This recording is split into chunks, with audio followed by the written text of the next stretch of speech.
Hi hello, कशा आहात सर्व? वैष्णवीज मम्मी होम रेसिपी या आपल्या यूट्यूब चॅनलमध्ये तुमचं खूप खूप स्वागत आहे.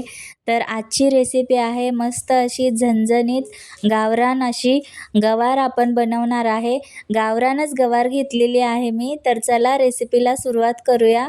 ही बघा अशा प्रकारे गवार घेतलेली आहे मी. 2 प्रकारच्या गवार असतात, तर ही गावरान गवार आहे. तर आपण निवडून घेतलेली आहे, व्यवस्थित स्वच्छ पाण्याने धुवून घेतलेली पण आहे. तर आपण एका पातेल्यात टाकून आहे ना, त्यामध्ये पाणी वगैरे सर्व टाकून मीठ ॲड करायचं तर तुम्ही ॲड करू शकता आणि ती उकडून घेऊया. इकडे आपण कांदा आणि टोमॅटो हे दोन्ही आपण कापून घेतलेले आहेत. आता गवार थोडीशी उकडलेली आहे. इकडे आपण कढई ठेवून त्यामध्ये तेल टाकायचं 1 चमचा आणि त्यानंतर त्यामध्ये बारीक चिरलेला कांदा, टोमॅटो टाकून व्यवस्थित मिक्स करून घ्यायचं. छानपैकी परतून घ्यायचं. परतून झाल्याच्या नंतर दोन्ही त्यामध्ये तुम्ही चवीनुसार मीठ ॲड करा आणि थोडीशी हळद ॲड करा आणि व्यवस्थित छान मिक्स करून घ्या. त्यानंतर आपले कांदा मसाला आणि लाल तिखट आणि थोडासा आहे ना घरकुल मसाला ॲड करा. या मसाल्यामुळे खूप छान भाजीला टेस्ट येते. यामुळे तुम्ही ॲड करू शकता.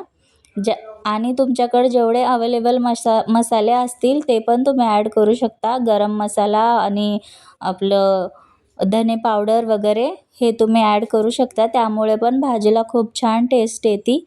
आणि सर्व व्यवस्थित असं मिक्स करून घ्यायचं भाजी.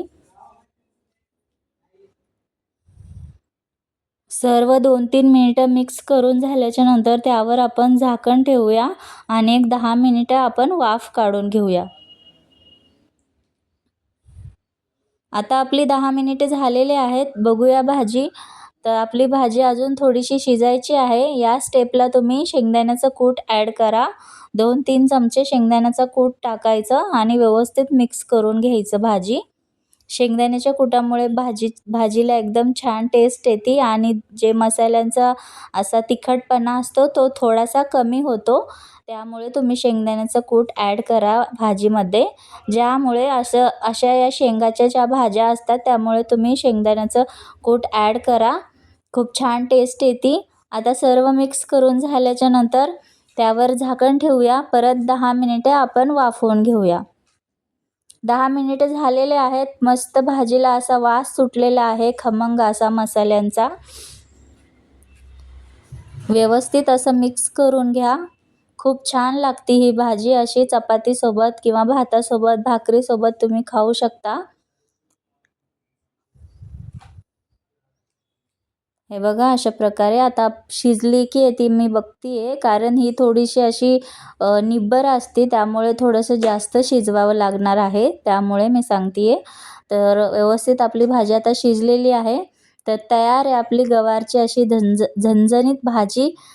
तर व्हिडिओ आवडल्यास व्हिडिओला लाईक करा, शेअर करा आणि सबस्क्राईब करा.